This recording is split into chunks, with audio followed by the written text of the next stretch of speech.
I learned something. I hope I learned something. I hope I learned something from the stormy seas, from the brightest days, from the darkest nights, from the sunny days.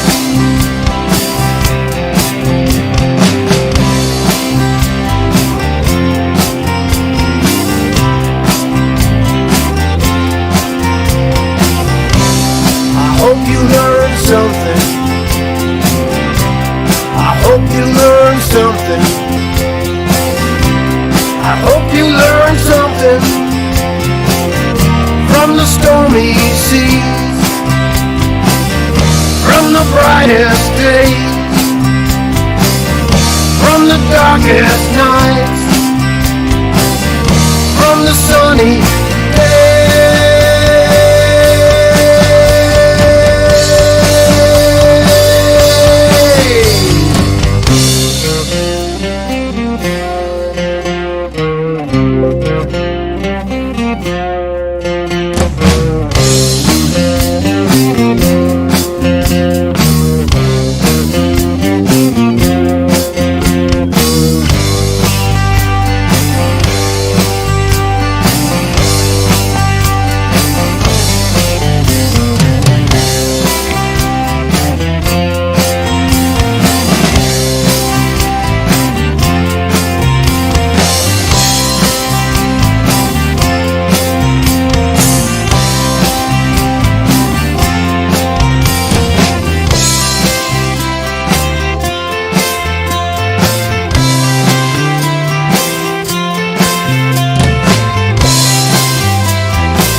Howdy, howdy, howdy.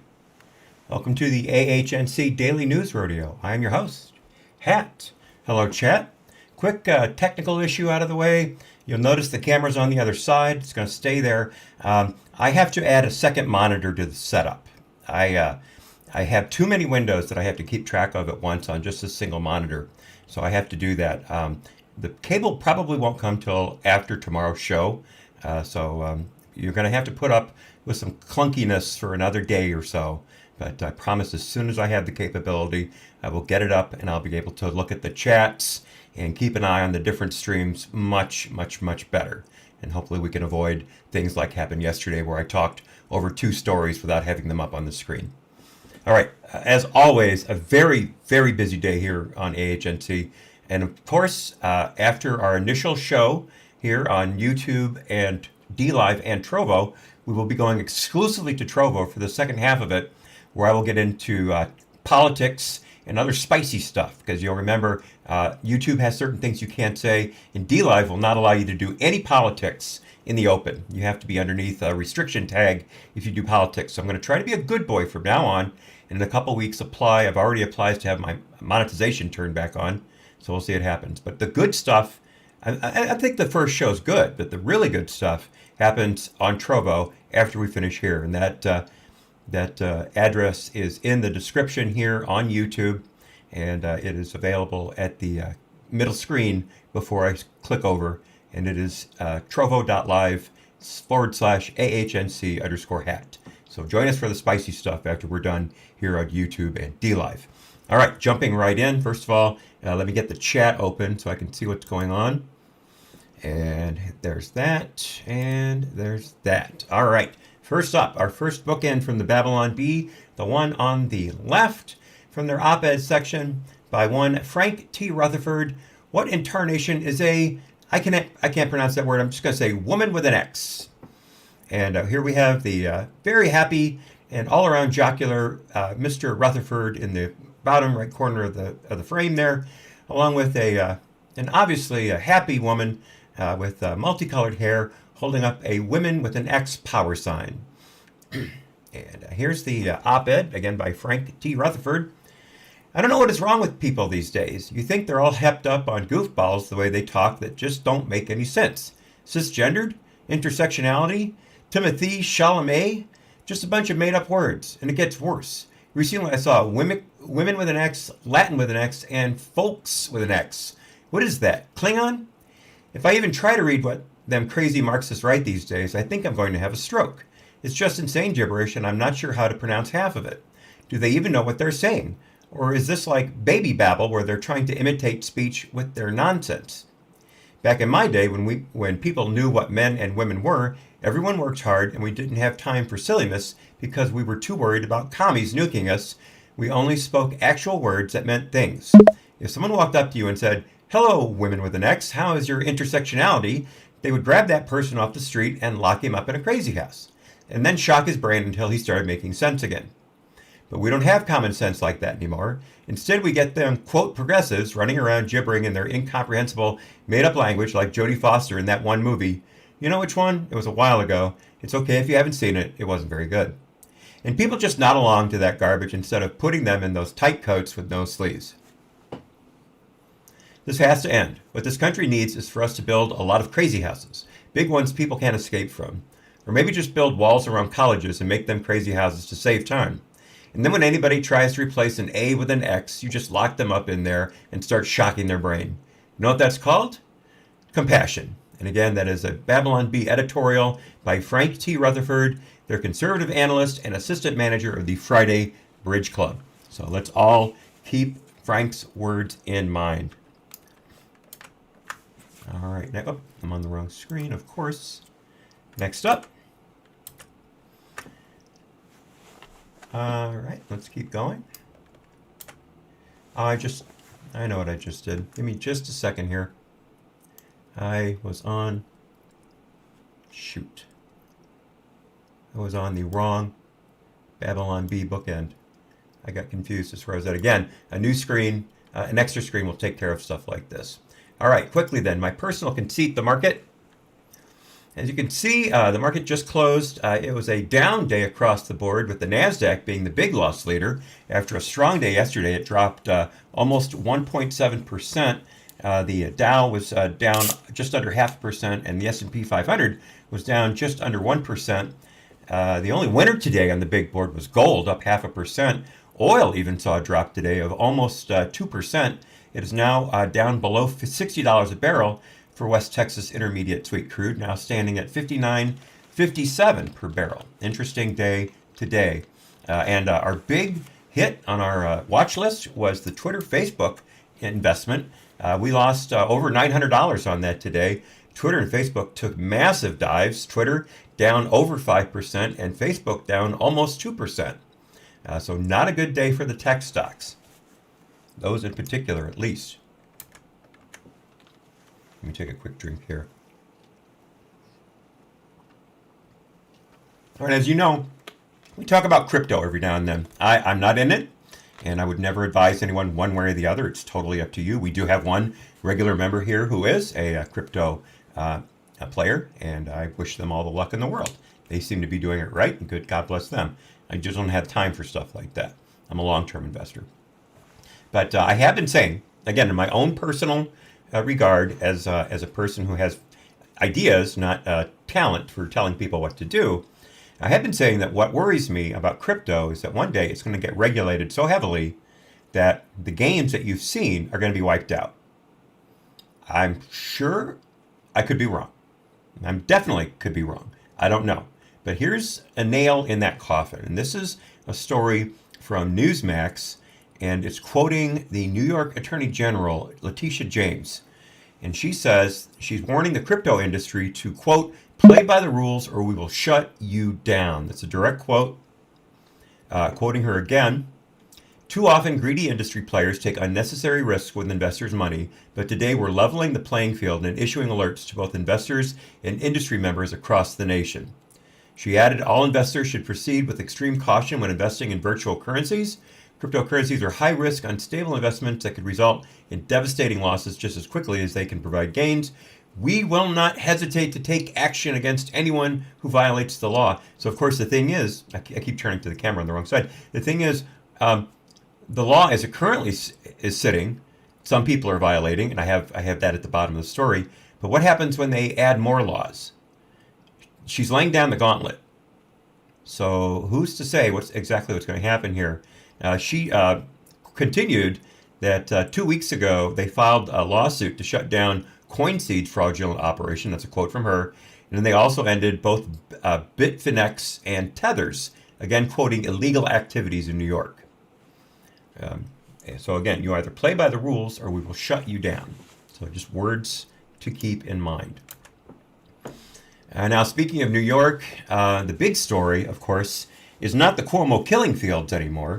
Heaven forbid we talk about the at least 1,000 extra deaths that Cuomo's policy of putting COVID-positive patients into nursing homes and long care facilities, completely against CDC guidelines. That's one thing. And what's 1,000 extra deaths in the state that had the highest death rate for senior people? And a third of their deaths came from nursing homes. But the big thing is that Cuomo is a jerk when it comes to women. And unfortunately, he's a handsy jerk, as we used to say back in the day. Full disclosure, I used to be one of those back rub guys. I'd come up to you and say, hey, would you like a neck rub? And boom, there I'd go. And no one complained. No one sued me over that. But nowadays, that would get me fired and probably facing a civil lawsuit. So that's how times have changed. And of course, I don't do that anymore, unless it's with Picasso Nose. And she really doesn't like back rubs that much anyway, so I guess I'm in the clear.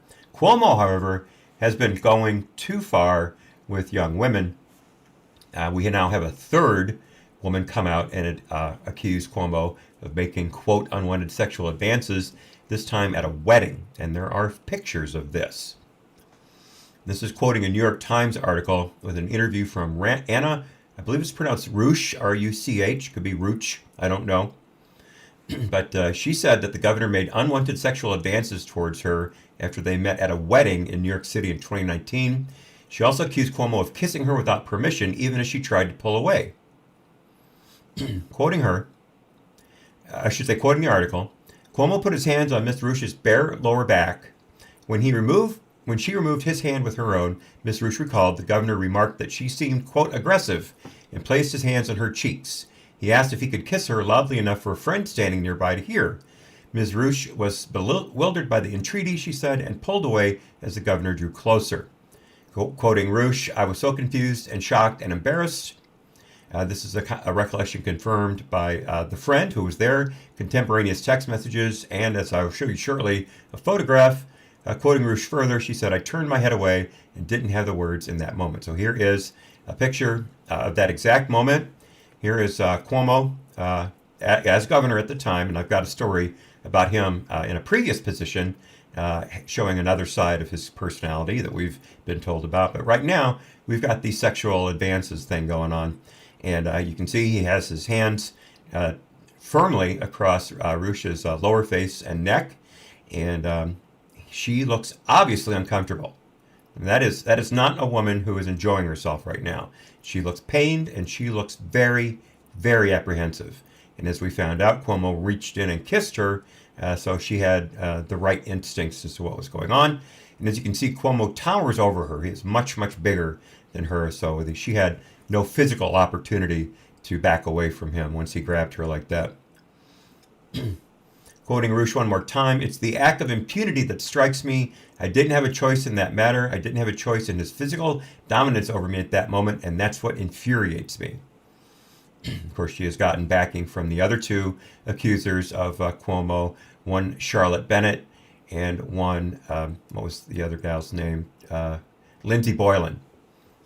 So that's three of them. You remember Bennett was asked by Cuomo, according to her, that if she would like to date an older man. And Boylan, Cuomo supposedly kissed her without consent at the end of one meeting and suggested they strip poker while aboard his state-owned jet. And that's according to an article from the Washington Press. Pardon me, the Associated Press.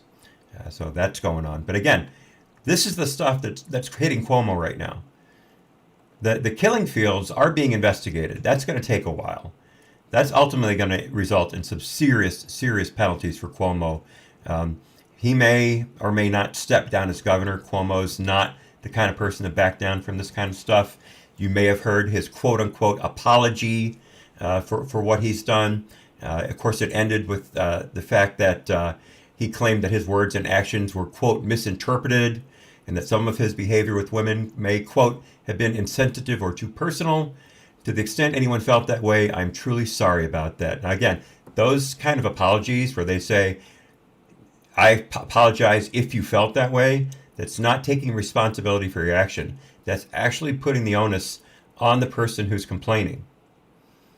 It's basically saying, you may have overreacted, but I'll apologize to you for having that reaction. So that's a complete non-apology, but it ain't over yet. Now, it turns out Cuomo has a history dating well back before his term as governor. I did not know this, but at one point, Cuomo, under the Clinton administration, was the assistant and then director of the Housing and Urban Development.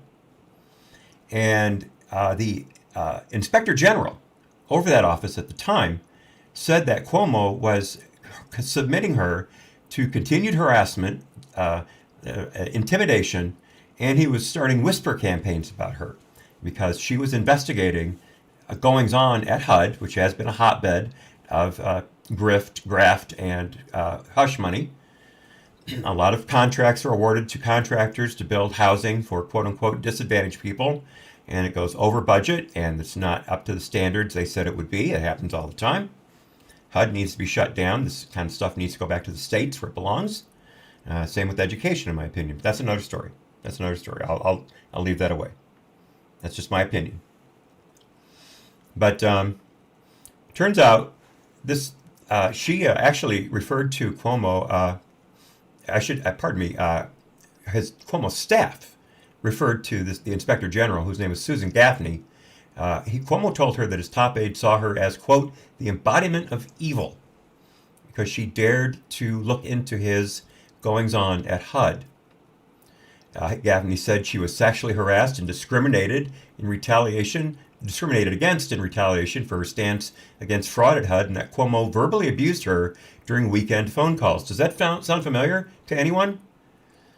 Assemblyman Kim from New York, who stated that Cuomo called him very early one Saturday morning and told him that he would destroy, quote-unquote, destroy his career as a politician if Kim did not come around and start backing Cuomo's play on the killing fields.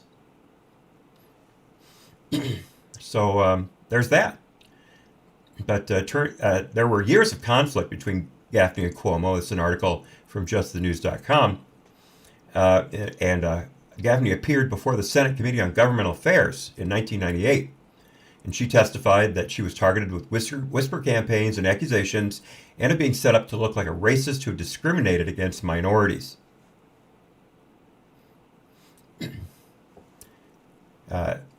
Cuomo heatedly disputed the authority of the OIG to raise certain questions and strongly objected to what he saw as a lack of accountability on meaning Gaffney's part. That's a quote. Now, the thing that really set Gaffney off and wound up having her resign was there was whisper campaign set out to accuse her of being racist, and then it ballooned into absolute full-on assault. She was, excuse me, she was going to launch an investigation into some American cities on the things that I just talked about, graft and corruption in HUD and their contracts with other people. So Gaffney was looking into that, and she met with Cuomo because part of that investigation was going to involve mayors from black cities, 3 of those cities, in fact. And Cuomo said that there would be a perception problem. And Cuomo told her to pursue the inquiries. But then after she launched the investigation, according to Gaffney, Cuomo vilified her actions in an interview with the LA Times, telling the newspaper that cities with black Democrat mayors were unfairly targeted and that the OIG actions were, quote, either illegal or unethical, close quote, and should not be tolerated. So she ultimately resigned. There was a discrimination complaint against her over racial discrimination by a black employee. The government settled with a $490,000 payout to the plaintiff, and Gaffney retired in 2001. But this is again a statement against Cuomo's past behavior and as it projects into present behavior.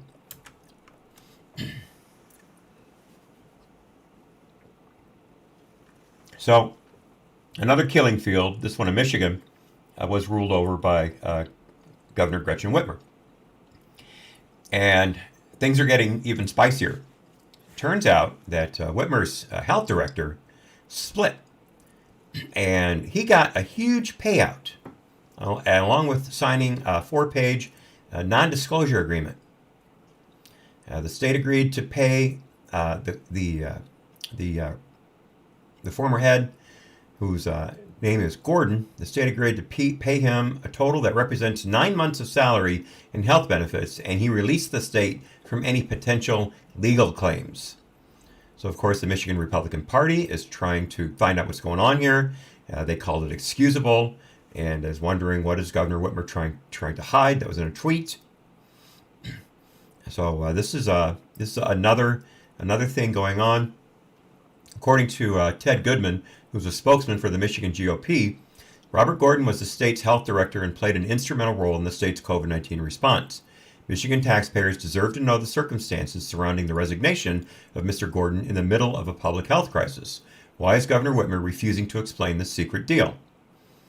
And another Republican, Matt Hall, said that he was stunned by the news, and he added, quote, "The people of Michigan deserve to know what's going on here." And of course, there are calls to Michigan AG Dana Nessel and the DOJ demanding an investigation into Whitmer's policies. You'll know that she had what was called a regional hub policy, where they had facilities that were designated to accept patients with and without COVID-19, and there were not adequate measures set up to separate these patients from the current residents, and while COVID spread like wildfire, but we don't know to what extent because Whitmer has yet to release the numbers from those deaths. There was only a very small release of numbers last year that covered a fraction, a thousandth, a hundredth, pardon me. Yes, a hundredth. Let me get it right. Of the number of nursing home and long-term care facilities in Michigan. A small fraction of those she released numbers on. I believe that the number was 43 facilities, and there are close to 4,300 in Michigan. So there's stuff going on there. I'm not making any predictions. I'm just saying that this is another state where things happened. You'll know that New Jersey and Pennsylvania and California did the same thing, putting COVID patients into nursing homes and other long-term care facilities, ostensibly because they were worried that the hospitals were going to be overflowing and they needed to make room for beds. Now, I heard a quote from Governor Kristi Noem the other day where she said Fauci had a phone call with her last year and told her that they were going to have 10,000 hospitalizations in South Dakota because of the virus. And quoting Governor Noem, she said they had 600 at their worst. Slightly off. And those shortages in places like New York and Pennsylvania in New Jersey never materialized at that time. All right, the story that won't go away, the January 6th Capitol riot. Some people say riots, whatever. It was a horrible event. It interrupted democracy at work. Shouldn't have happened. And there are fingers being pointed all over the place. Enough said about that. But we have another roadblock into finding out what happened to Brian Sicknick. You remember, Officer Sicknick was reported to have died the day of the Capitol riot after being smashed in the head with a fire extinguisher. And then we find out that he was actually alive that night because he texted his brother and said he was fine, that he'd been pepper sprayed a couple times. He died the next day. Still, the narrative was that he died from head injuries. And then it came down last week that Sicknick's mom said that they think he died of a stroke, but they don't know for sure because the official results haven't been released yet. So FBI Director Christopher Wray was testifying in front of a Senate committee yesterday, and Senator Chuck Grassley, who's one of the Republican senators from Iowa, asked Wray about Sicknick's death, and he asked, do we know how he died? Grassley noted, quote, there are conflicting reports about the cause of death and whether there is a homicide investigation. And Wray stated, quote, there is an ongoing investigation into his death, and continuing, I certainly understand and appreciate the keen interest in what happened to him. Wray then stated, quote, the investigation is ongoing. That means we can't disclose the cause of death. When asked again by Grassley about whether the FBI knows his cause of death, Wray said, quote, I didn't say that, and again repeated that the FBI can't disclose the cause of death. So we still don't know. And again, quoting Sicknick's mom from last week, he wasn't hit on the head. We think he had a stroke, but we don't know anything for sure. So, and again, his brother said that Sicknick texted him that night and said that he had gotten pepper sprayed twice, but that he was in, quote, good shape. So we still don't know what's going on there. They've yet to release any of those numbers. Everyone's been indicted, and rightfully so, although some of these indictments may be kind of shaky. Most of them are just for trespassing, and there may be a case to be made that when the Capitol officers stood aside and let people enter the Capitol building, that they were under no impression that they were trespassing. Now, technically, ignorance of the law is no excuse for breaking it. That's the general rule. But it'll be interesting to see what happens. One of the problems, though, is people who were arrested for their actions on January 6th, quite a few of them can't get legal representation because of cancel culture. Lawyers are afraid to stick their neck out and stand up for these people's constitutional right to legal counsel. So that's another thing that we have to look at. Okay, on to what the opening Babylon Bee article mentioned in part. You may have heard that Hasbro dropped the name Mr. Potato Head and Mrs. Potato Head. Now the boxes just say Potato Head, but they do have them boxed separately for the Mr. and the Mrs. As you know, you basically have a plastic potato with holes in it, and you can plug in different eyes, ears, hats, things like that. I played with Mr. Potato Head for hours when I was a kid. Loved it. And then they came out with Mrs. Potato Head for the girls. Another inclusion in gender. Well, Hasbro decided recently that the Mr. and Mrs. reinforces gender stereotypes. And they don't want to put that kind of pressure on kids through their games. So they decided to remove the Mr. and the Mrs. So there is a poll taken by Morning Consult, which is a pretty good outfit. I don't mind quoting them, even with all the derision polls have rightfully gotten over the last year. But as you see here, this is a poll of adults of different generations, asking if they approved, don't know, or have no opinion, or disapprove of Hasbro's decision to rename Mr. Potato Head. And as you can see, under all adults, the disapproval was a full 52%, with only 20% saying they approved. That broke down quite straight along genders, although males were more apt to to approve of the change than females by 23% to 16% respectively. Here's the interesting part though.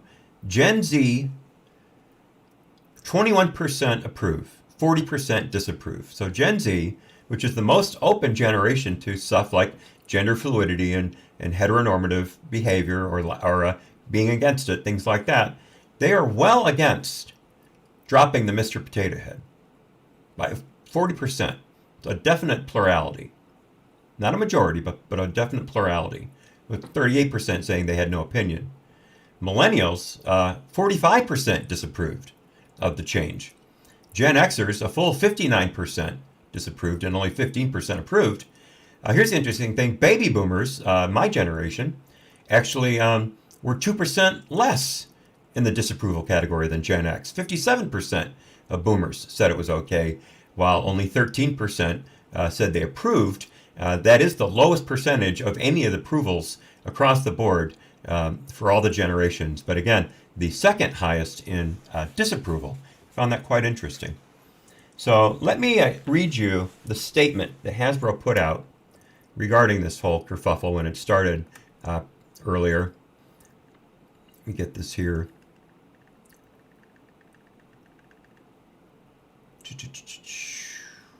Here we go. Hasbro's decision to let me quote Hasbro's chief communications officer doing this. Hasbro's decision to introduce Potato Head as a gender-neutral toy is the latest move in a larger movement towards greater diversity and inclusion in toys and media aimed at kids. By offering a toy that exists outside of the binary of male and female, Hasbro is helping kids to simply see toys as toys, which encourages them to be their authentic selves outside of the pressures of traditional gender norms. And again, this is a toy company, folks. This is a toy company. All right. Dr. Seuss is being canceled. You may have heard that story from the other day. There was a school district in Virginia that decided some of Dr. Seuss's early books were racist because of the way he drew certain races. Like they were especially upset with the way he drew Asians and Asian Americans. But 46 Asterisk yesterday on National Reading Day did not include. I'm sorry, it was today, National Reading Day, and he did not include any reference to Dr. Seuss, which was the standard since Clinton. But so that's going on. But here's the thing. As is the case when things get canceled, suddenly they become massively popular collector's items. So if you go to Amazon and you search for If I Ran the Zoo, which is one of Dr. Seuss's early books, Amazon listed, I'm quoting here, one new, one used, and one collectible. And this is an article from the Daily Wire. But when you click the link for new or used, a message pops up reading, currently there are no other sellers matching your location and or item specification, yet a collectible link showed the book available at $1,500 for a book that may be sold for 80 cents when it came out. And there was another listing for two collectible books, and that was, and to think that I saw it on Mulberry Street, and that was selling, each of those and another one were selling for $2,500.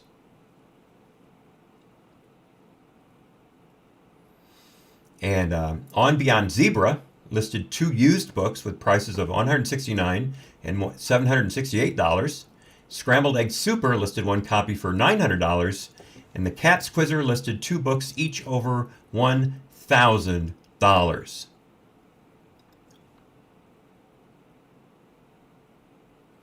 So it has gotten crazy, folks. It has gotten crazy. I mean, you'll remember when they shut down. I can't say it; it'll sound political. I'll have to save it for the after party. Sorry, after show. That's what I mean to say after show. It'll take me a little while to get used to saying that. So moving right along, the $15 an hour minimum wage. I have some stats backing up how problematic this is from a federal agency too, not some think tank. And we have a thing from Bernie Sanders, who's the independent who caucuses as a Democrat from Vermont, one of the senators there. And he says that he's going to force a vote on the federal $15 an hour minimum wage new standard, new floor. You'll know we talked yesterday that the Senate parliamentarian ruled that the minimum wage hike cannot be included in the quote-unquote relief bill, COVID relief bill, the $1.9 trillion bill. It can't be included in that because it's not a budget item. And for reconciliation, which would allow a vote to go through passing by a simple majority, not by the 60 votes normally needed in the Senate, you can't have anything that's not a budget item. Well, Senator Sanders is saying, I don't agree. I think the Senate parliamentarian doesn't have the authority to do what she did, and thereby I'm going to force a vote on this. And quoting Sanders, my personal view is that the idea we have a Senate staffer, a high-ranking staffer, deciding whether 30 million Americans get a pay raise or not is nonsensical. We have got to make that decision, not a staffer who's unelected. So my own view is that we should ignore the rulings of the decision of the parliamentarian. So we'll have to see what happens there. Now, just real quickly, a brave reporter asked Senator Joe Manchin, the unicorn from Virginia, the Democrat, if he was going to vote to end the filibuster. And Manchin has been very resolute. Both he and Kyrsten Sinema, the senator from Arizona, they have both said they would not vote to end the filibuster, both Democrats. And Manchin was asked again, and Manchin barked at the reporter, just barked and said, "Never. What don't you understand about never?" He's tired of answering that question. All right, so I said I had stats, and I'm going to present them. First, an article from Capital Matters on the I should say the Capital Matters section of National Review, and it is an article by Brad Palumbo. I do not know if he's related to the Bongino Report's Matt Palumbo. I have no idea. But this article describes, and I'm quoting the title, why a minimum $15 an hour minimum wage would hit parents hardest.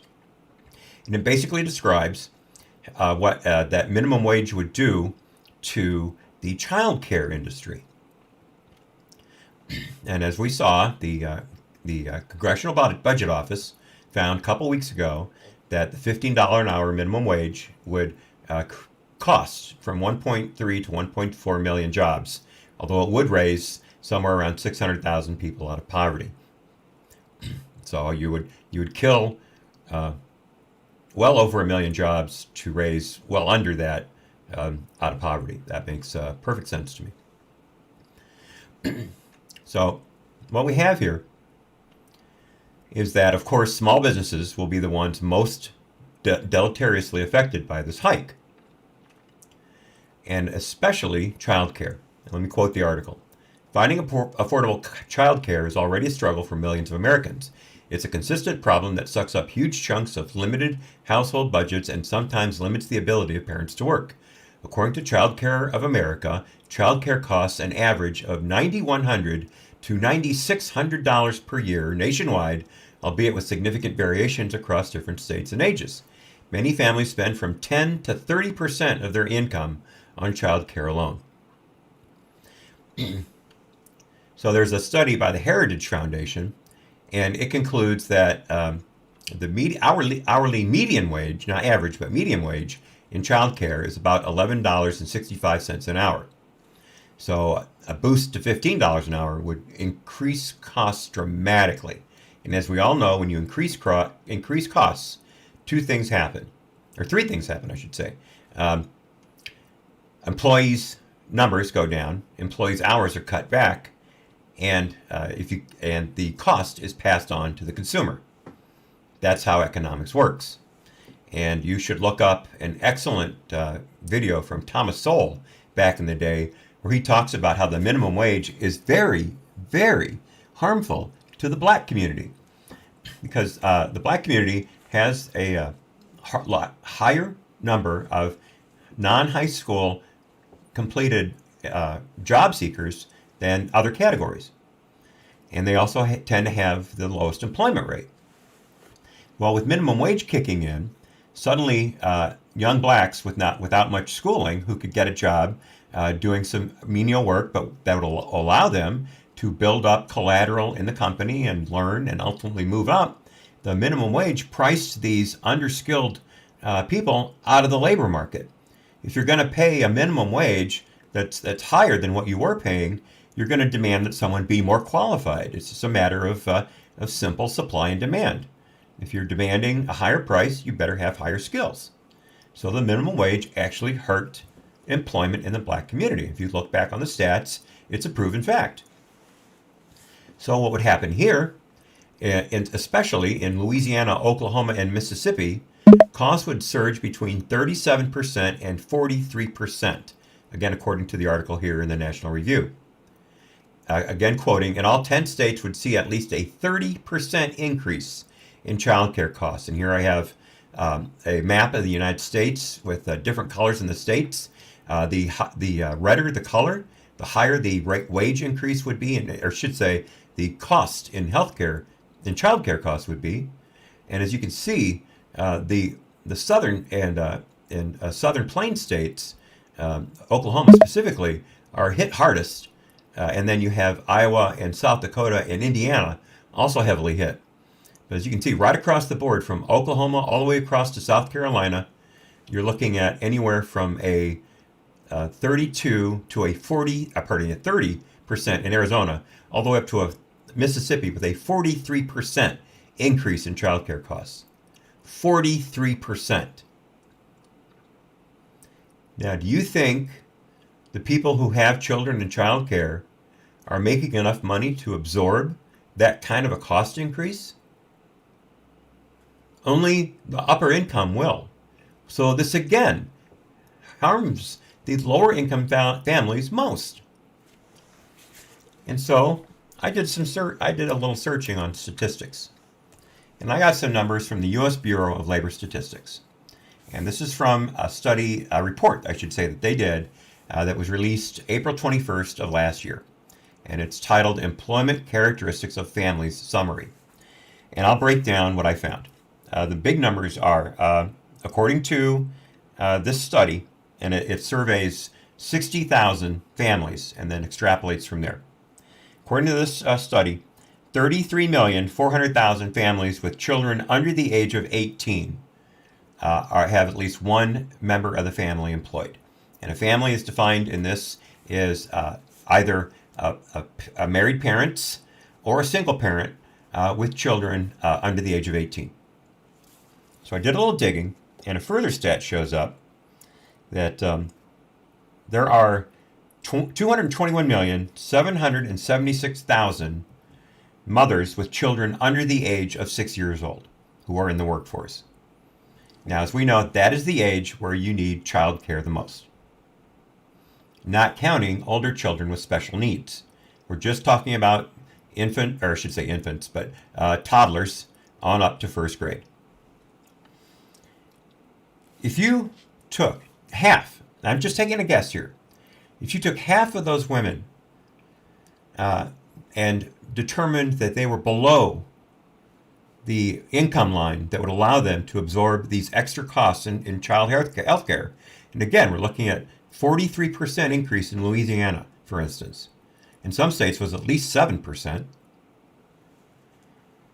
If you just took half of those women, that would be just under 111 million families with children under the age of 6 who would, assuming they're not making enough, they would have to either quit their job or get a better job immediately to be able to pay for that child care.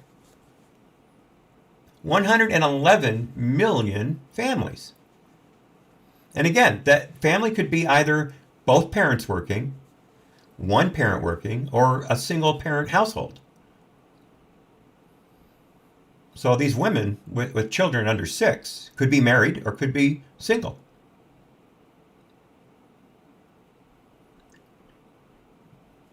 That's a disaster. That is an absolute disaster. We're not talking about people losing their jobs because employers can't afford to pay them anymore. We're talking about families losing childcare because the costs go up so precipitously, they can't afford to keep their job and keep the kid in childcare. That is a disaster.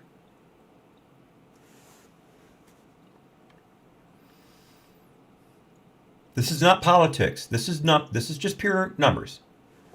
You can agree or disagree with raising the minimum wage, fine. But you're going to have to show me numbers that show it is an advantage to the country, not a disadvantage. And in my thinking, and the numbers that I just gave you, I do not see how it could be an advantage. Again, this is the way I look at it. Looking at the chats for a second.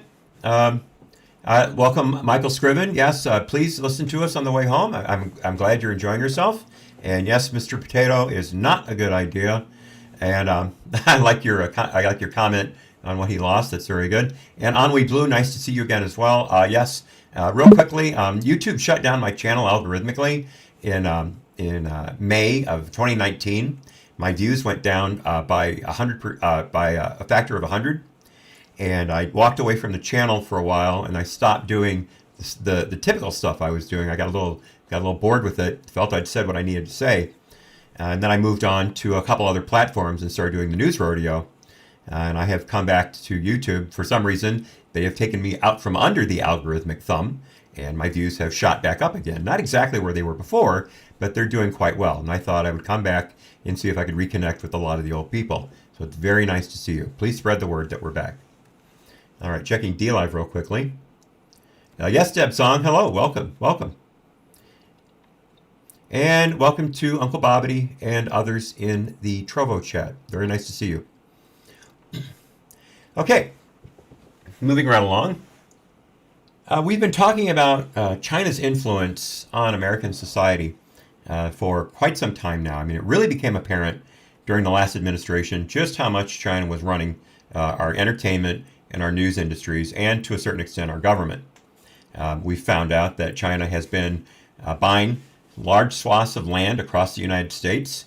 They have been cozying up to local mayors and trying to get them to be amenable to China coming in on the city and perhaps loaning them money, things like that, developing areas.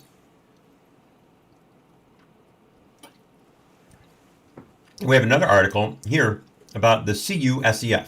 I call it CUSEF, which is the China-United States Exchange Foundation.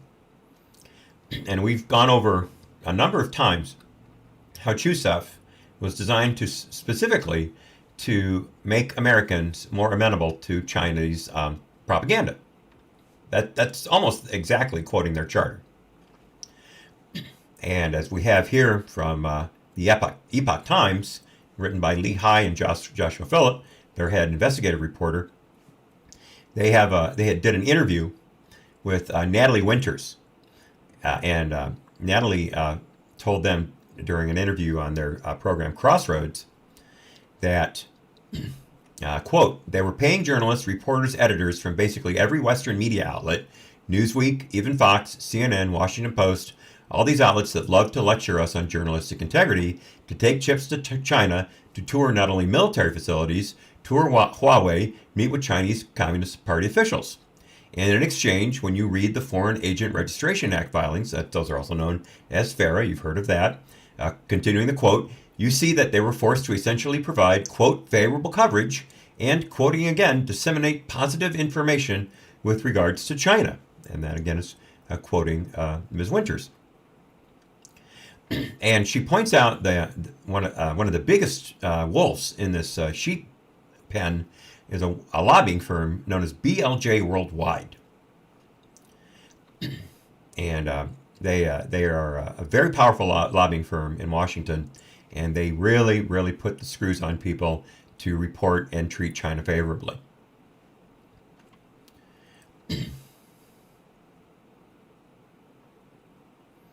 And see, I thought there was one other thing I wanted to include here.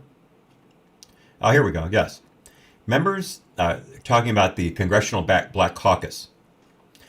Winters points out that they, quote, had a very intense relationship with Chusef for around a decade. Quoting again, members of this caucus, which include Kamala Harris, include squad members like Ilhan Omar. They have actually sent their student-age constituents to China on these sponsored trips, the same ones that media outlets have been going on.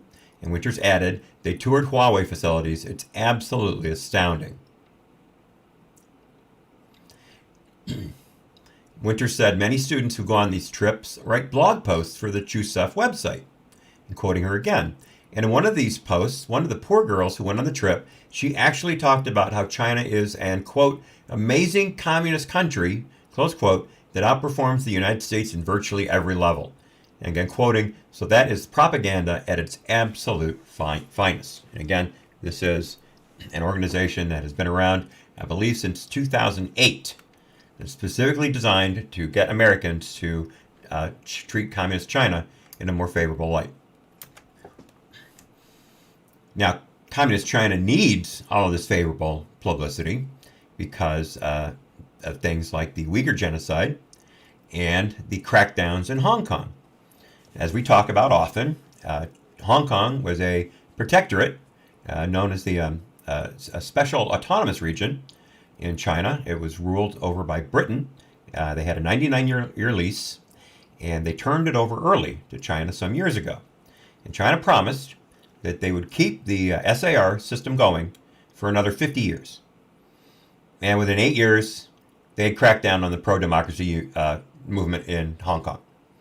The pro-democracy movement in Hong Kong gained a lot of steam in 2019 and again last year. And they were literally in the streets of Hong Kong with American flags singing the Star-Spangled Banner. It would bring tears to your eyes. And Hong Kong was cracked down on by Communist China. They took over the Hong Kong City Council.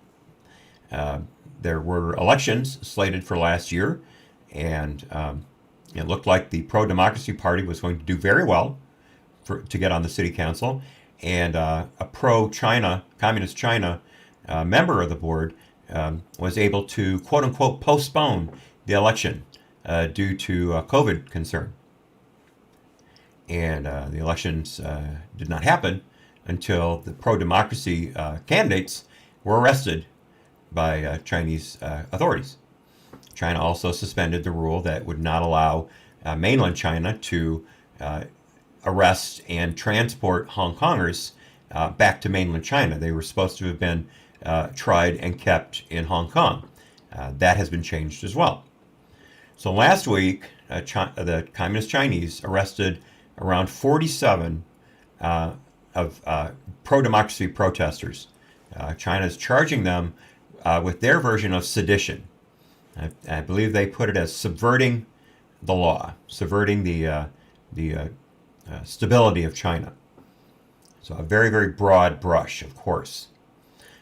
Well, there were protests over this. Lots of people took to the streets, and just protesting could get you thrown in jail in China. And one of the other things they did was chant a slogan. Let me see if I can find it here. Pro-democracy slogan: "Liberate Hong Kong, revolution of our time." And according to the Hong Kong Free Press, chanting the slogan alone is considered a violation of the, quote, national security law, punishable by a minimum of 10 years in prison. So let me just play you a quick video of this chant.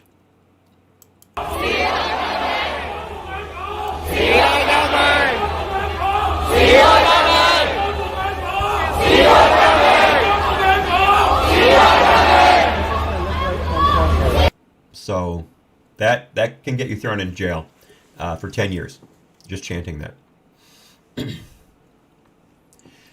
I'd like to welcome Karen to the chat on Trovo. Nice to see you.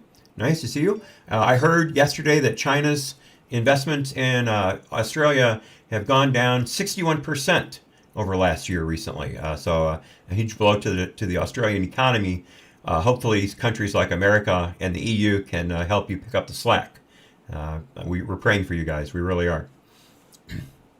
Oh, you're on Trovo too. Wonderful to see you. Wonderful to see you. Yes, you definitely want to be on Trovo for when we go over there for the after show. And in fact, we are there now. So let me pull up the screen, see if I can get it right this time. There we go. All right. That is the address to go to now if you would like to hear the rest of the show. And just to tease it, I'm going to play you what I consider to be the most important panel from all of last week's CPAC. I wanted to play it yesterday, but I ran out of time. It will lead the after show today. I also have a story on an internal email showing that Anthony Fauci's deputy signed a rather interesting WHO form. I'll get into the specifics of that. And also the current border crisis and the different things that are happening there. And then I'll finish up with an article from the Federalist on an attempt to cancel the Hoover Institute's ties with Stanford University.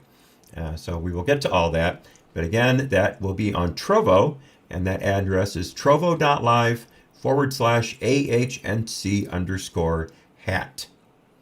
So I'll look forward to seeing you there. All right, I'm going to kill the stream to YouTube and DLive.